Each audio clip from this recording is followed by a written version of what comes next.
안녕하세요. 면접 스피치 준비하기라는 주제로 같이 이야기 나눌 이윤혜입니다. 만나서 반갑습니다.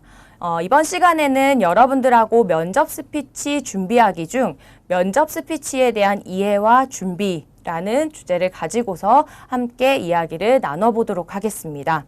우선 면접 스피치는요, 이렇게 두 가지로 이해를 해주시면 좋을 것 같습니다. 첫 번째는 정확한 이해입니다. 여러분들이 면접관이 질문을 할 경우에 면접관의 질문에 대해서는 경청을 해 주셔야 되고요. 그 다음에 왜 이런 질문을 하는지 질문에 대한 의도를 파악해 주셔야 합니다. 두 번째로는 이렇게 잘 이해한 내용들을 바탕으로 확실하게 의사 전달을 해 주셔야 합니다. 의사 전달을 할 때에는 언어와 비언어적 요소 이렇게 두 가지를 가지고서 의사 전달을 하게 되겠지요. 그렇다라고 하면은 면접 스피치는 이렇게 세 가지의 요소를 가지고서 이야기를 해볼 수 있습니다. 첫 번째는 말하는 모습입니다. 또는 말하는 태도라고도 하지요.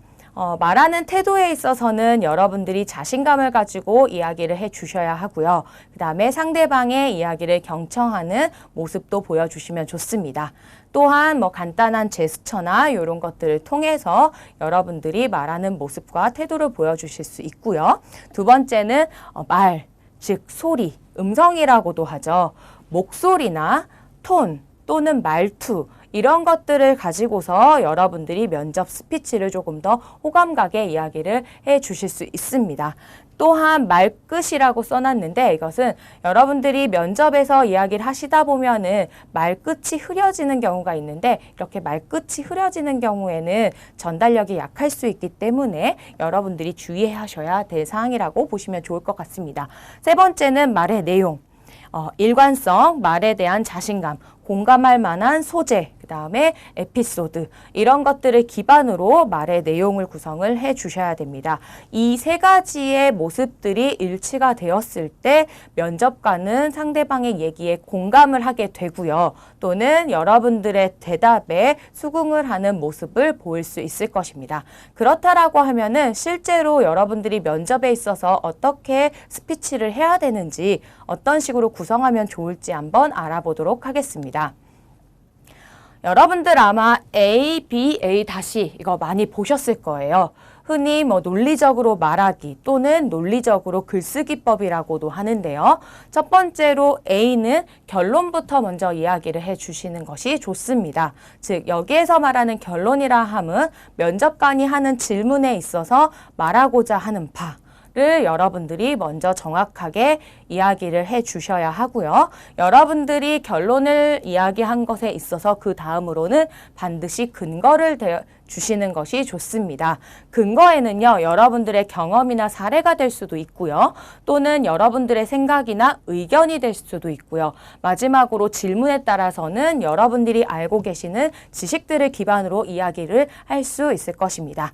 이렇게 이야기를 하고 난 다음에 마지막에 다시 A 다시라고 해서 결론을 여러분들이 이야기해 주시면 됩니다. 이때는 여러분들이 결론을 짓고 근거로 이야기한 것들에 대한 내용을 총 정리해 주시거나 또는 마지막에 마무리를 포부로 연결해 주시는 방법으로 이야기를 해 주신다라고 하면 훨씬 더 면접관이 들었을 때 이해가기 쉬운 스피치가 될 것입니다.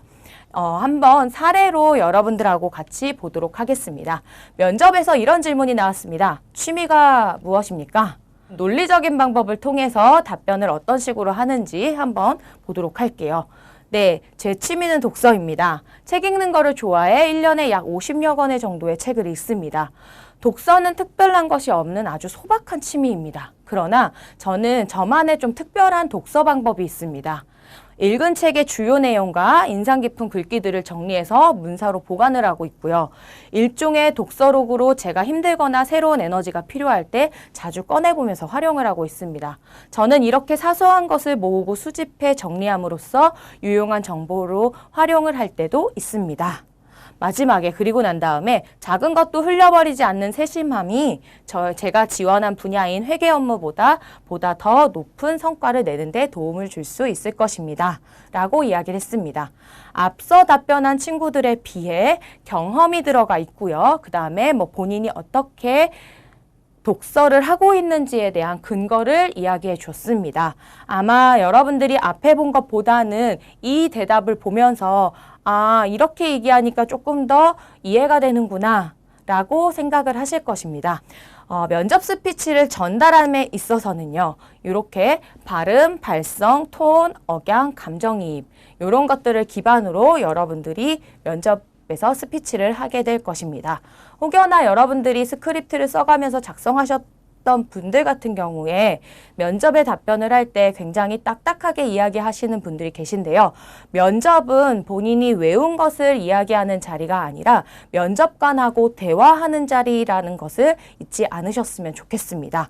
혹여나 본인이 또 목소리가 작다라고 하시는 분들은 조금 더 목소리를 키워서 이야기해 주시는 것이 좋고요. 목소리 톤이 낮으신 분들 같은 경우에는 또박또박 이야기해서 본인이 전달력을 높일 수 있도록 해주시면 좋을 것 같습니다. 거기에다가 여러분들이 말하는 태도, 그 다음에 보여지는 이미지, 그 다음 마지막으로 자신감 있게 이야기하는 이런 모습들을 기반으로 보여지는 효과는 이미지 호감이 당연히 상승이 될 거고요. 말의 전달력이 높아질 것입니다.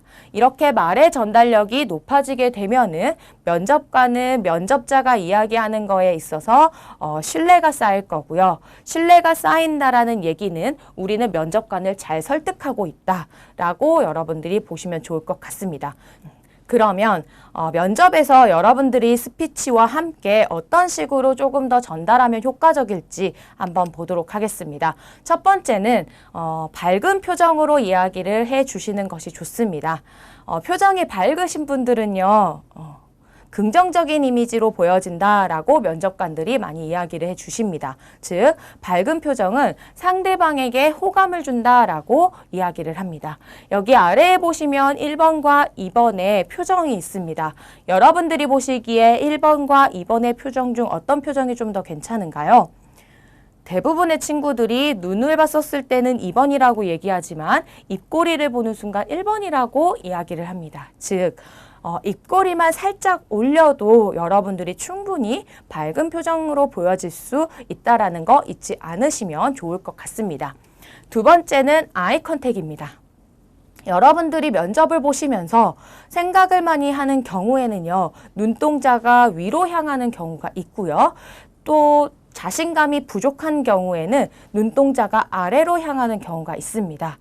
그래서 여러분들이 면접에서 아이 컨택을 하실 때는요, 면접관의 눈을 바라보고 이야기를 해 주셔야 합니다.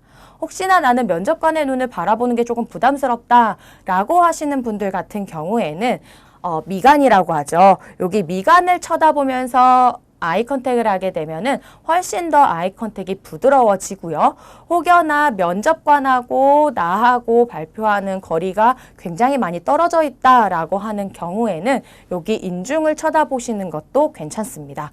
그렇게 해서 여러분들이 아이 컨택을 잘 하심으로 인해 상대방에게 신뢰를 줄 수 있도록 해 주시면 좋을 것 같습니다. 세 번째는 면접 자세와 태도입니다. 흔히 면접 자세와 태도는 그 사람의 인성과 예의를 보여준다고 합니다.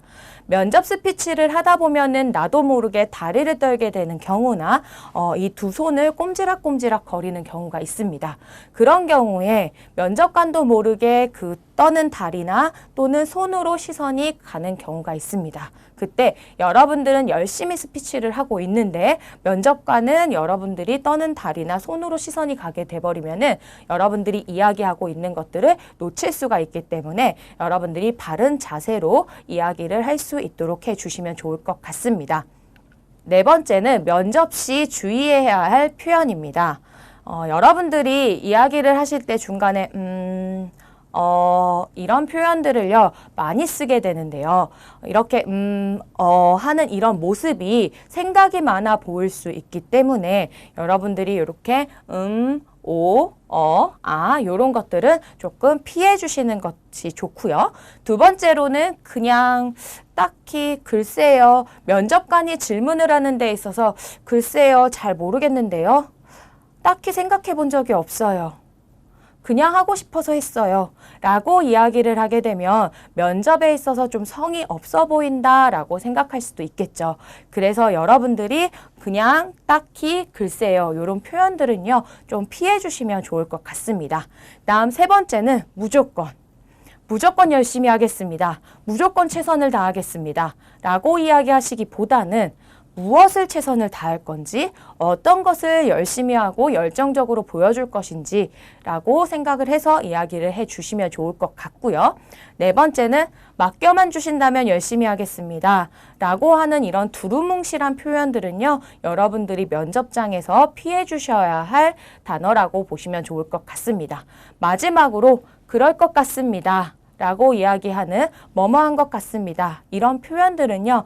여러분들이 이야기하는 내용들에 대해서 여러분들이 확신이 부족하다, 자신감이 부족하다 라고 보여지기 쉽습니다. 그래서 되도록이면은 뭐뭐할 것 같습니다 라는 표현보다는 뭐뭐합니다.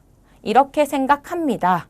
라고 이야기를 해주시는 것이 훨씬 더 좋습니다. 마지막으로 면접 스피치에서 호감으로 만드는 법 이라는 이야기로 우리가 최종 마무리를 좀 해보도록 하겠습니다. 첫 번째는 말끝을 흐리지 않고 분명하게 대답을 해 주셔야 합니다. 앞서 이야기했듯이 말끝을 흐리게 되면은 여러분들이 이야기하는 전달력이 굉장히 낮아지게 됩니다. 그렇기 때문에 처음에 시작한 것과 그대로 뭐뭐 했습니다까지 마무리를 잘 질 수 있도록 해주시면 좋을 것 같고요. 두 번째는 귀에 쏙쏙 들어오도록 내용을 강조하시면 좋습니다. 앞서 우리가 스피치 구성하는 방법에서 A, B, A 라는 형식으로 면접 스피치를 준비하라고 했는데요. 그때 여러분들이 결론부터 이야기하는 습관들을 들이면서 면접관의 귀에 내용이 들어올 수 있도록 하는 방법들을 여러분들이 준비하시면 좋을 것 같고요. 세 번째는 두루뭉술한 단어나 내용보다는 구체적인 경험으로 답변을 해주시면 좋습니다. 아까 B에서 얘기했듯이 근거를 이야기하라고 했죠. 이때 B에 들어가야 하는 내용, 여러분들의 경험이나 사례 또는 생각이나 의견 이런 것들을 구체적으로 이야기함으로 인해서 여러분들이 좀 더 구체적인 답변을 해보시면 좋을 것 같습니다. 네 번째는 처음과 마지막까지 일관된 목소리와 태도를 보여줄 것입니다. 여러분들이 처음에 시작했던 모습 그대로 마지막에 면접장에 나가기까지 일관된 목소리와 태도, 자세를 보여주시는 것이 호감을 만드는 데에 좋은 방법이 될 것이고요. 다섯 번째는 자세를 바르게 하고 바른말을 사용해 주시길 바랍니다. 혹여나 면접에서 이렇게 줄임말을 사용한다라던가 또는 은어 같은 요즘 그런 것들을 사용하시는 것은 피해 주시는 것이 좋습니다. 여섯 번째는 경청하는 자세를 보여줄 것. 면접관의 질문에도 경청을 해야 되지만 옆에 앉아있는 다른 면접자가 이야기하는 것에 있어서 여러분들은 경청하는 자세를 보여주셔야 되는데 이때는 가볍게 고개를 끄덕이면서 상대방의 이야기를 듣고 있다라고 하는 모습을 보여주시면 좋을 것 같습니다. 다음 밝은 표정으로 긍정적인 자세를 갖출 것. 밝은 표정으로 이야기를 하는 것은요. 여기에 보시다시피 긍정적인 모습으로 보여질 수 있기 때문에 여러분들이 밝은 표정으로 이야기를 해주시면 좋을 것 같습니다. 마지막으로 아이 컨택을 통해서 여러분들이 자신감 있는 모습을 보여주시면 좋을 것 같습니다. 면접장에 들어서는 순간부터 마지막에 퇴실하실 때까지 면접관하고 아이 컨택을 잘 유지하셔서 좋은 모습으로 여러분들이 면접을 보시면 좋을 것 같습니다. 여기까지 해서 여러분들하고 면접에 있어서 스피치를 어떻게 구성하고 이야기하는지까지 알아보았습니다. 여러분들이 면접에 가시기 이전에 충분한 연습을 통해서 여러분들이 면접에 가셔서 멋진 모습을 보여주실 수 있으면 좋을 것 같습니다. 네, 감사합니다.